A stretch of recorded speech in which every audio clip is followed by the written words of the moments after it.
Ok, petit guide pour construire le four à cémentation. Première étape dans la transformation de fer en acier. Pour ce guide, je ne vais pas remonter l'intégralité des arbres de craft. Si vous en êtes à ce stade, je pars du principe que vous avez un broyeur et de préférence un marteau à bascule, sauf si vous aimez faire les plaques de fer à la main.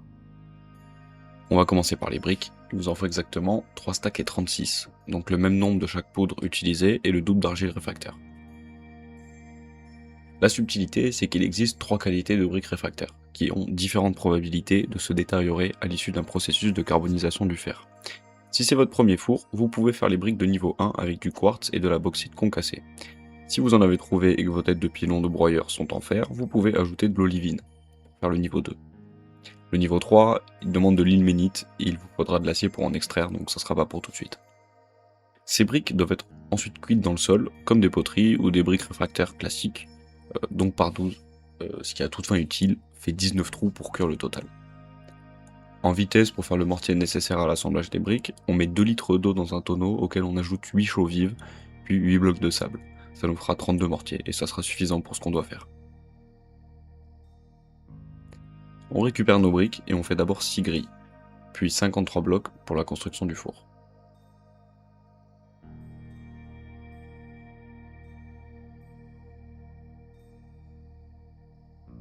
On va maintenant faire la porte en fer dont je parlais tout à l'heure. Les 6 plaques vous coûtent donc 12 lingots de fer. Et le cercueil et ses couvercles, qu'on fait à partir de roches nues qu'on extrait comme pour le quern, c'est-à-dire en les faisant tomber. On utilise 2 de borax pour les couvercles au passage. Pour le matériel c'est bon, on passe à la construction. On commence par les 6 grilles et mettre le cercueil au centre.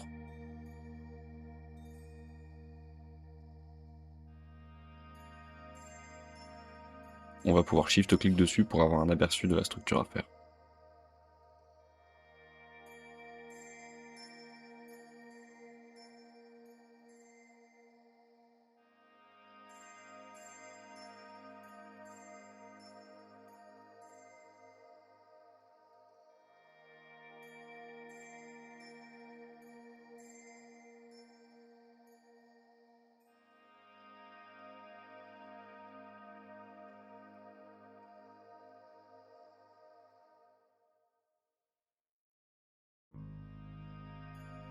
Ici, on utilise 2 blocs random pour économiser cet espace et réduire le coût à 53 blocs.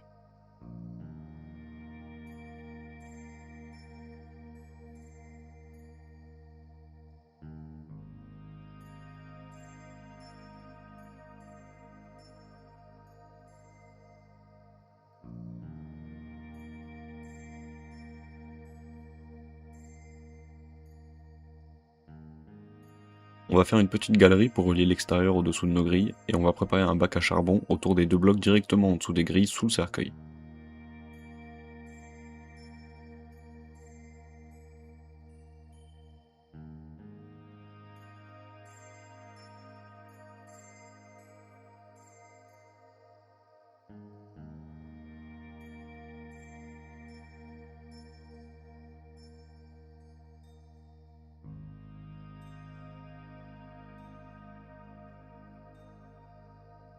Ici, il faut chisel les blocs pour pouvoir accéder au bac à charbon tout en empêchant que les piles s'effondrent en dehors de leur bac, pour pouvoir allumer les feux facilement. Vous n'êtes pas obligé de faire comme moi, l'essentiel c'est que le bloc soit accessible pour vous et des demi-dalles peuvent suffire. On va pouvoir remonter, remplir le cercueil avec le fer et le charbon, couche après couche. On y mettra au total 16 lingots de fer et 40 charbons. On referme le cercueil, on ferme la porte derrière nous et on redescend charger le charbon et l'allumer.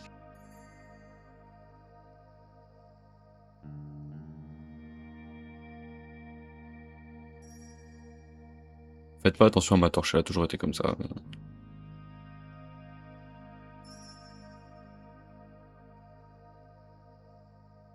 On va surveiller l'allumage et maintenant faut s'armer de patience puisqu'on est bon pour revenir tous les jours pendant une semaine pour réalimenter en charbon jusqu'à ce que l'infobulle nous informe que le processus est terminé. S'il reste du charbon à l'issue du processus, allez le casser parce que vous n'allez pas pouvoir rentrer dans le four tant qu'il est allumé.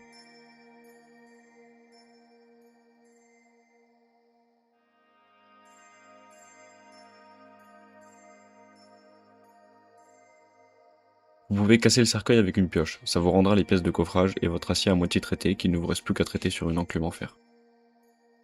Voilà, c'est tout pour ce guide. C'est la première fois que je fais ça et c'est peut-être pas fou. J'ai tout recommencé 4 fois et le montage ça me rend un peu dingue, je vais pas vous mentir. Mais merci d'avoir regardé jusqu'au bout en tout cas, j'espère que ça a pu vous aider.